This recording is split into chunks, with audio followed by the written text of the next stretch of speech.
So, Blessing, you've talked about the leaders that have influenced your life. What kind of good leaders do you see on the Revive staff that kids can look to? And you do have to come up with someone other than me, because I know that that's the only one that comes to mind. So. Okay, so besides Katie Winton, right? Katie Winton.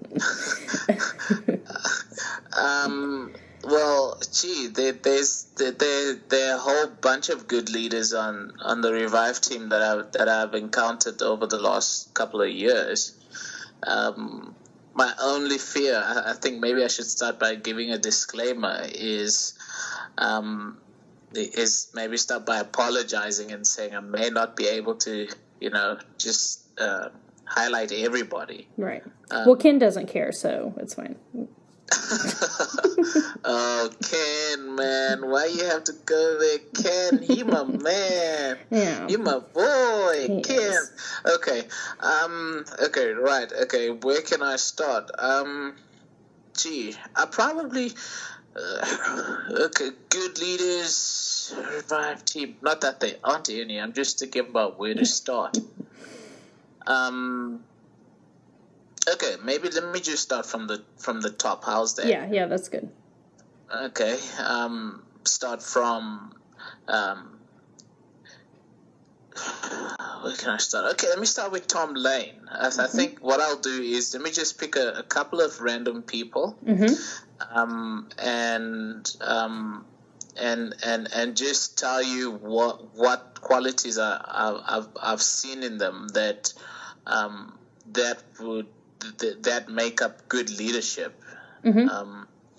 And I'll start with Tom. I think for Tom, my encounter with him has been that he's a very down to earth person. He's a down to earth guy, and I think that's one of the things that I admire about him. His accessibility. That he's not like someone that's not accessible. You can just.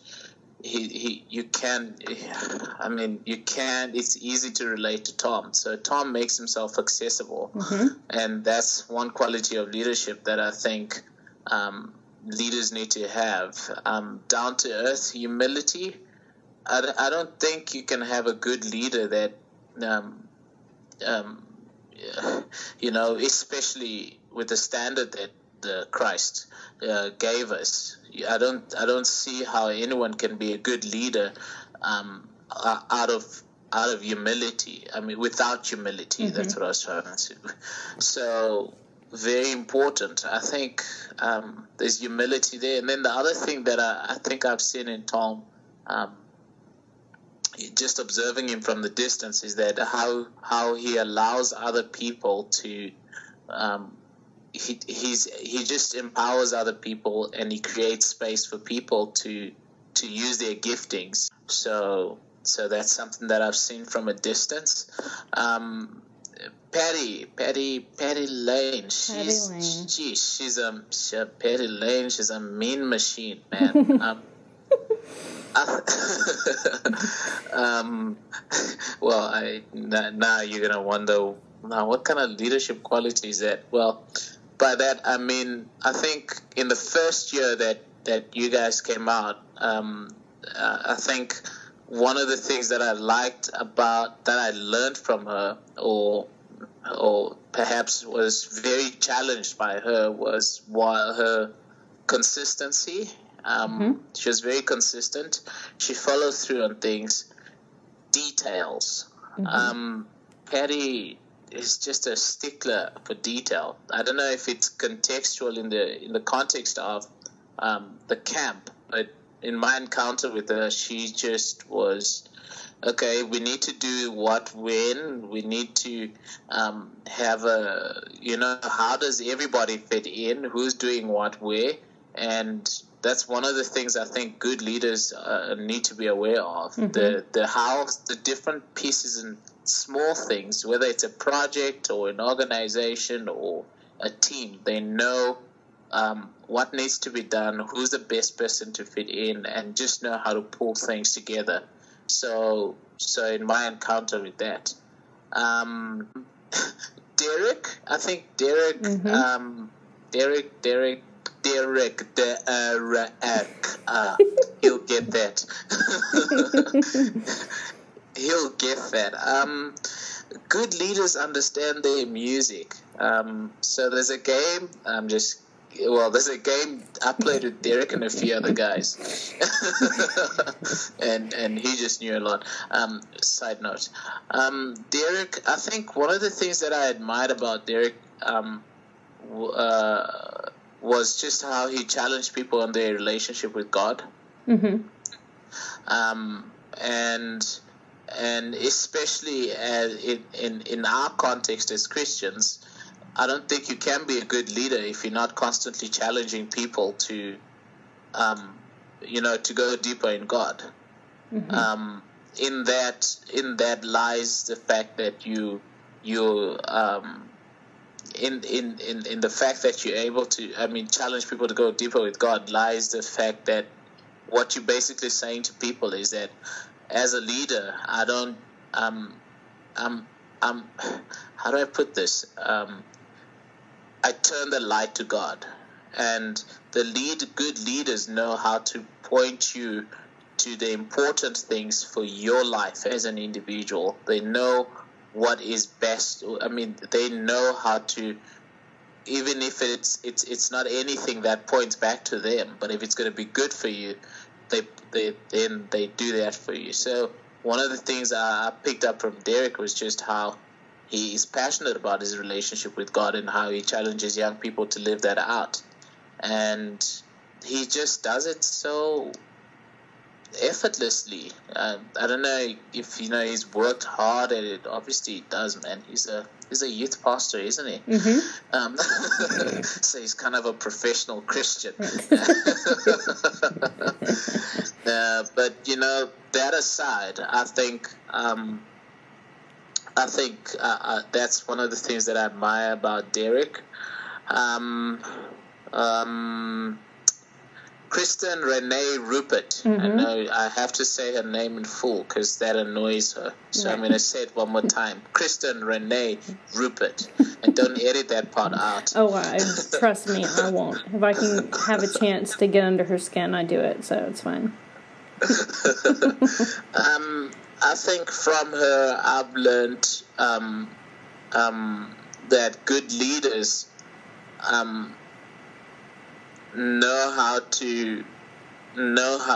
good leaders pursue the conviction that they carry, but not just what's in their heart or what they carry, but know how to discern what God would have them do, and they pursue that despite any insecurities and fear that they carry.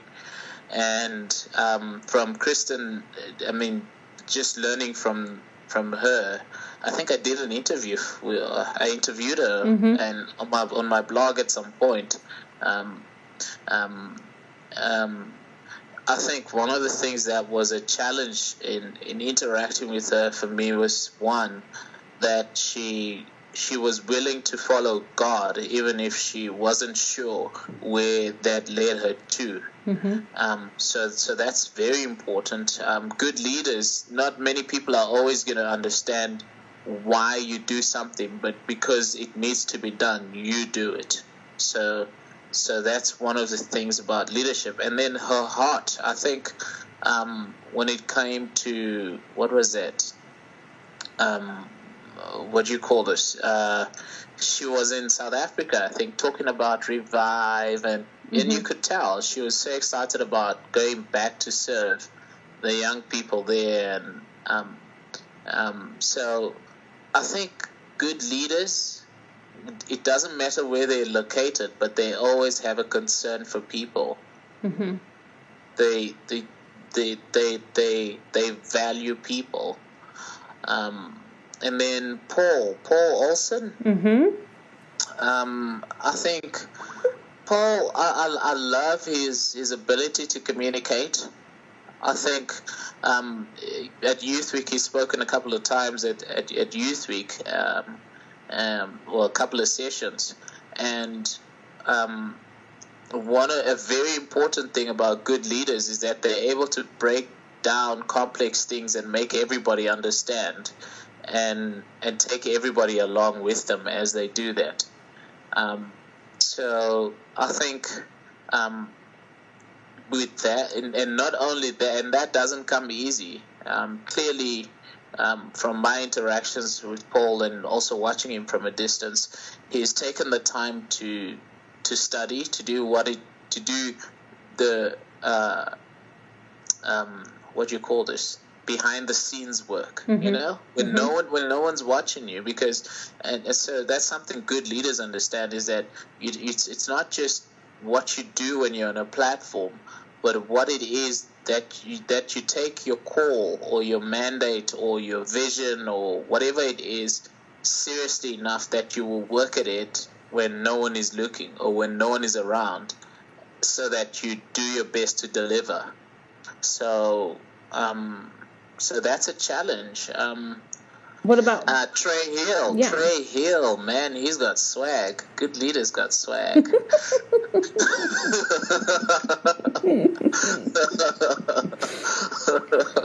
Yeah, man, you got to make sure the eyebrow is in place. You know what I'm saying? Mm-hmm. And Exactly. to be a very good leader, you must bare feet on stage. You know what I'm saying?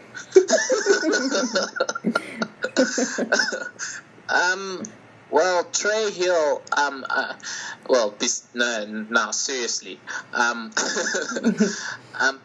Trey. I think for any, I know besides just leading worship, I think one of the things that's a big challenge for me, for any artist at all, is the risk of being vulnerable with your gifting. I'm sure. Well, I don't know. Maybe he's very comfortable when he sits and he writes songs and he does whatever he does, and he's just happy. You know, I've just written a song. Let me play it, and let's hit the studio. I don't know, but I think that it just from an artistic perspective, it takes a lot for someone to bring out their gifting and say, hey, and how do I explain this? And by that, what I mean is that it's not always easy to say, hey guys, hey, let me serve with this gift. You get what I'm saying? And for Trey Hill, it just happens to be music. It just happens to be something that's on the platform. Right. And I bet you he doesn't think that he's at the top of his game. That's why he's constantly working at it. So good leaders. So the leadership quality that I think I'd highlight that I've learned from Trey is that you have to be willing to risk, putting your gifting out there to serve people. Yeah. Good leadership, despite your vulnerabilities and despite that, you're insecure, but good leaders know to take the risk with what they have to serve people and add value to their lives. So Trey Hill, my man, shout out. Still waiting for your CD, man. Hey, it's on iTunes. It just came up on iTunes 2 weeks ago. What CD was it? The Brightest. They just put out a new EP in, I guess, the summer. And it's called Brightest. Okay. You can search Trey Hill Band on iTunes and pick it up for like $5.74. Very affordable. Well, okay. Word from our sponsors right there. Right. Trey, you have good PR. He knows it. He knows it. Well, my only challenge is, I'm in South Africa, we don't, so I'm going to have to check, because we normally can't buy stuff there's certain things we can't buy from the iTunes store. I'll Dropbox it to you for free. It's fine. They don't need the money. Well, what I'll do is tell Trey Hill that he should send me his PayPal account or whatever details in that, and I'll buy it from him. Right. Or you could send it straight to me, and I'll make sure he gets it. That'll work. It's $20. So.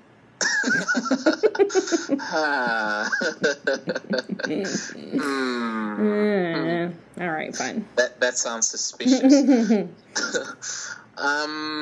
Let me see. Who else have I worked with very close? At Youth Week. Shauna. Mm-hmm. Shauna.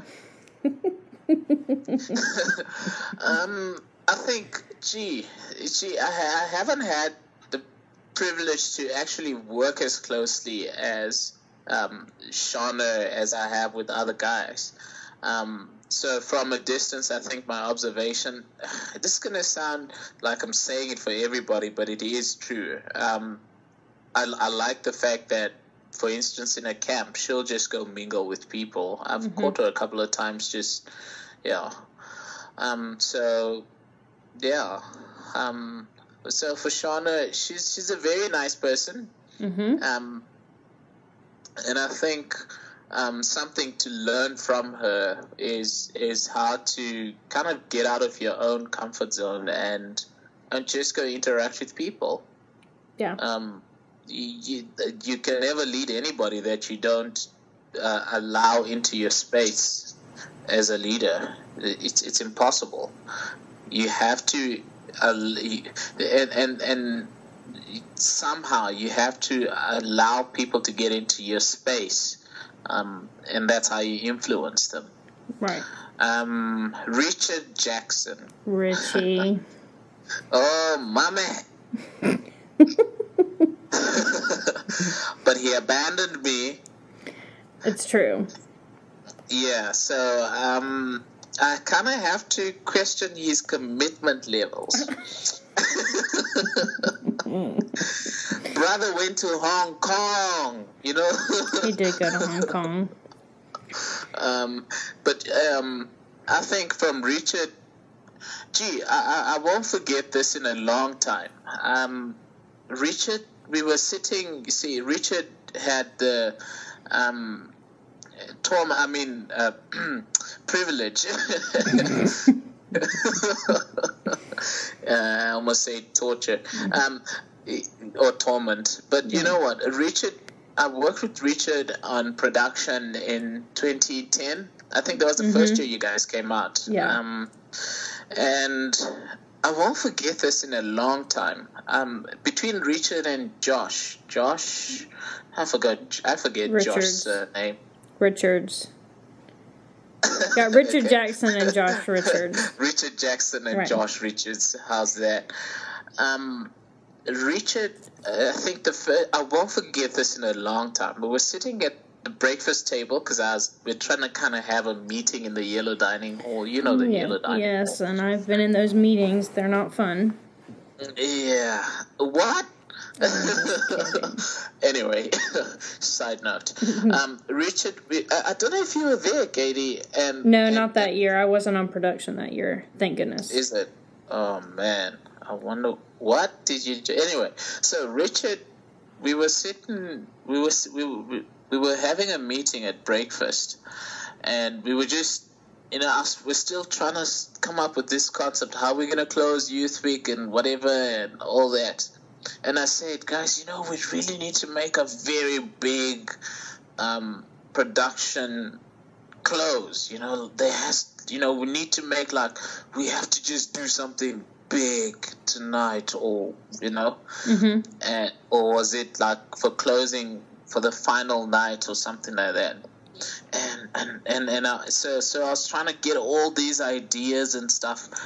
And I'm trying to remember, I don't remember whether it was for the final clip or for one of the nights. We're just talking from a production perspective. And then Richard, was it Richard or Josh? But Richard was definitely one of the guys that also kind of sold this to me. And Rich says, you know what, we need to somehow not forget to have God in the mix, and not forget that not only must we have him in the mix, but he must be the center, and we need to bring everything back to God and tie everything back to God.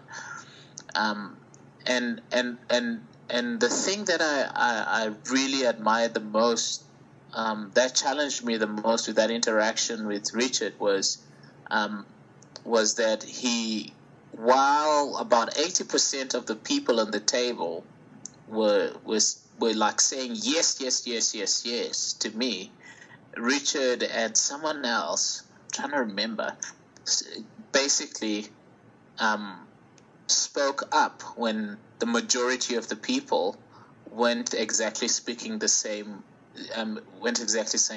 thing. Mm-hmm. So good leadership it also ties in with you having to be willing to put your neck out when other people aren't willing to, for the good of what you're trying to achieve. And in our case, it was to impact the lives of young people at Youth Week.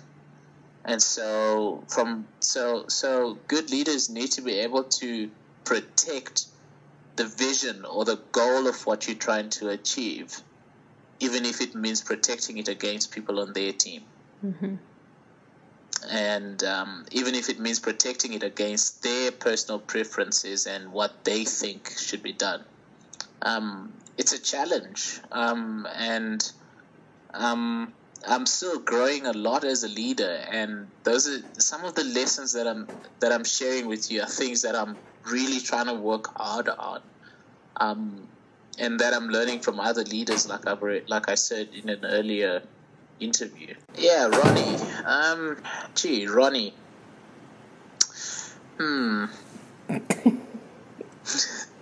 He loves his tea, man. He does love that sweet tea. Oh, he loves his tea, and he didn't leave me enough of the. I don't know what it is. Was it Kool-Aid? Oh yeah, probably. No, but there was a particular flavor of that Kool-Aid. So Ronnie is always prepared. Yeah. Mm-hmm. He's not going to eat something he doesn't want to eat. He's going to bring stuff. Oh, yeah. I mean, he knows, I'm going to be away for this long, so I need to plan to have enough tea or whatever that juice was. Kool-Aid. That I like. It was like a Kool-Aid. I don't know if it was Kool-Aid. I don't know. But there was a flavor that he gave me. I like that. So, Ronnie. Ronnie's on your board, right? Yes. But interestingly, he doesn't lord it over anyone. Right. I don't think we would let him. No. But from my interaction with Ronnie, he never came across as this guy who says, "Hey, you know what? I'm like a big leader here. You guys are like little leaders." Right. Good leadership is not about flexing your muscle in terms of the authority that you've been given to serve, but good leaders understand that whatever authority you have is to be used to serve, and so yeah. I mean, hanging out with you guys and with Ron. I'm trying to remember. I can kind of remember him. He was in House 1, Room 7. Yeah, probably. Uh-huh. In 2010. He can correct me. But anyway, but I mean, his door was always open and guys would just walk in and out. And so I think very important to leadership is that you don't make people like, you know what, I'm the leader, I'm going to make sure you suffer. Ha ha ha ha ha. It really doesn't work. Sorry, that's kind of... yeah. Yeah, so Ron. Kevin. Oh, mm-hmm. Kev. Oh, man. Kev. Kevin. You know what? You're making me miss everybody. Seriously. Kevin, I think Kevin's just chilled out, man. He is. He's just chilled out, He's like, I wouldn't put him on a Red Bull ad.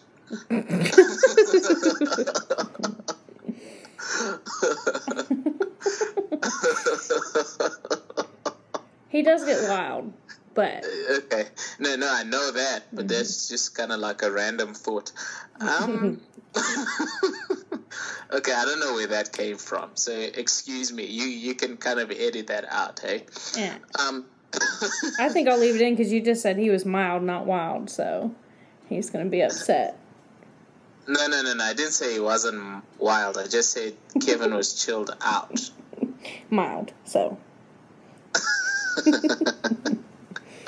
I said Kevin was chilled out for the record. Mild. Gee, Kev. Man. See, the problem with Kev is that not a problem as such, but I mean, it's a problem for the purposes of this interview.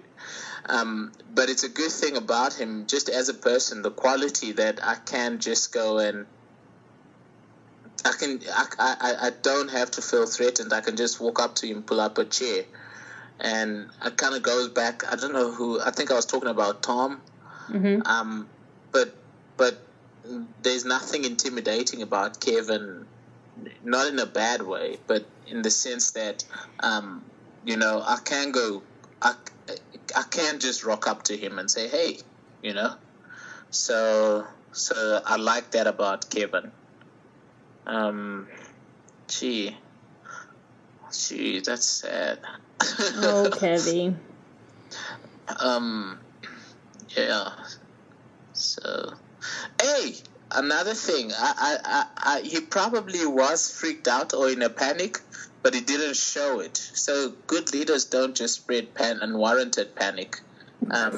You know, like when things are not going right, or your sound check is taking forever, or the sound guy just was failing to get, you know, the kick right, or the tom or the snare right, and it was taking forever.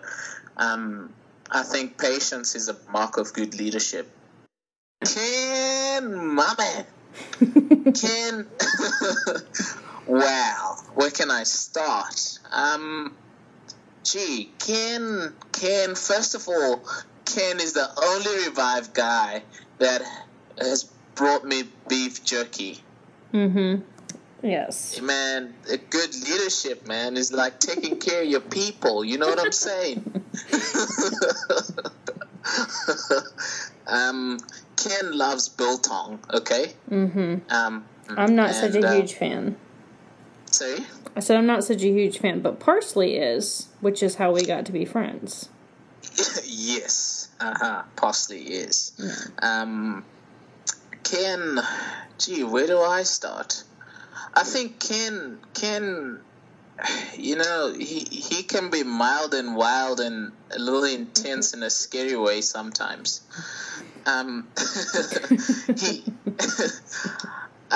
Good leaders. Okay, learning from Ken, or something that I realized in Ken, good leaders know how to switch between, you know, being chilled out, what's serious and what's not. Yeah? Mm-hmm. Yeah. You know, I've met some leaders that are just like, ever serious. It's like, dude, you know, like, you know, didn't your mama ever hold you when you were a baby or something? You know? Okay, but you know what I mean.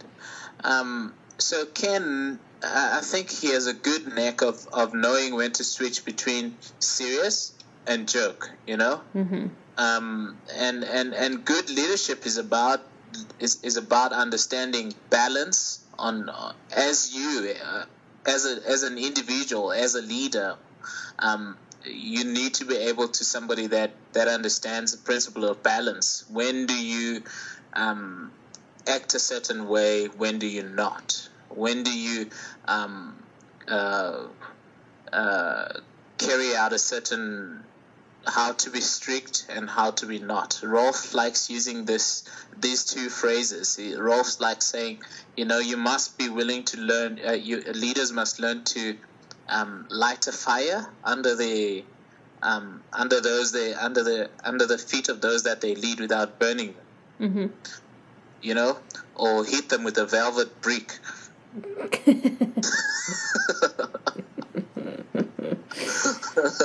I think you got that from a book somewhere, Rolf. But the idea is that you must be able, for instance, to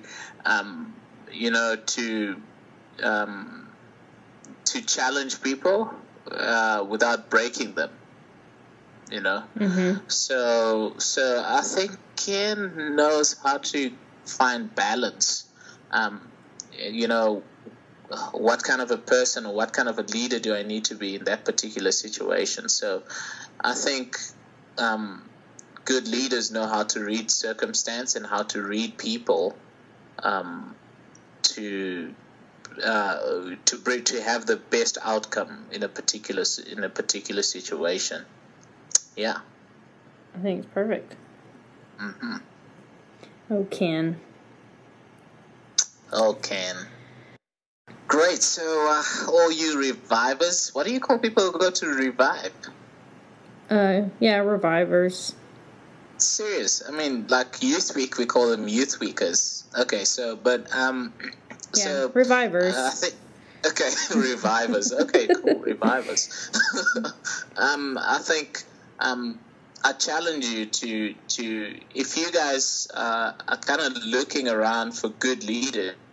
I think some of the people that I mentioned, you are surrounded with a lot of good leaders, and I challenge you to be like sponges and just absorb as much as you can and learn as much as you can from them. So you have an amazing leadership team. I wish I could steal them and keep them here in Africa, but that wouldn't be fair for you guys. So I think just watch out for them and observe, learn from them, and you can grow as leaders in your own right as well. Awesome. Well, Blessing, again, we thank you for being with us. And guys, stay tuned because we are releasing yet another section of Blessing's leadership thoughts next week. So Cool. Stay tuned. Cool. Thanks for having me. Oh, anytime.